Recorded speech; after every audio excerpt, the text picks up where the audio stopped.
Triangle special cases. If we have an equilateral triangle, all the sides are the same length. Or an isosceles triangle is a triangle where two sides have the same length. If that's the case, we can find the height of the triangle, which is useful in determining the area. Here we have an equilateral triangle where each of the sides is the same length. This is an isosceles triangle, which has just two sides showing the same length. It's these strokes across each of the sides which indicate that they are the same length.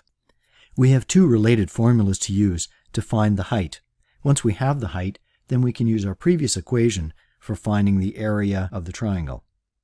So to find the height, in the case of an equilateral triangle, we take the square root of one side squared and then subtract from it half one side squared.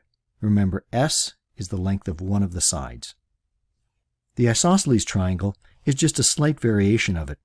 The only difference is the second part where we do the subtraction, we're subtracting the length of the base rather than the side again. So the formula is exactly the same where we've got the square root of the side squared subtracting 1/2, but this time it's the base squared.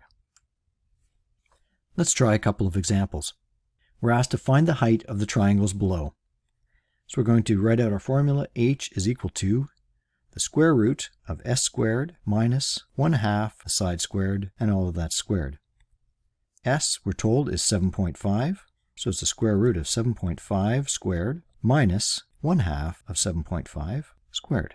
That's 56.24 minus 3.75 squared, which is equal to square root of 56.24 minus 14.0625, which we can solve as the square root of 42.1775, which finally is equal to 6.49. And we weren't given any units, so we'll just say that it's 6.49 units. So that was an equilateral triangle. Now for part B, we're going to go on to solve for an isosceles triangle. So remember, the formula is almost exactly the same. Side squared minus 1/2 times the base, and that is squared.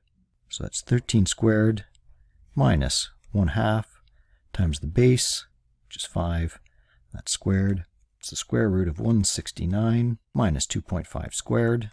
169 minus 6.25, which is equal to the square root of 162.75, and solving that with our calculator, we end up with 12.757.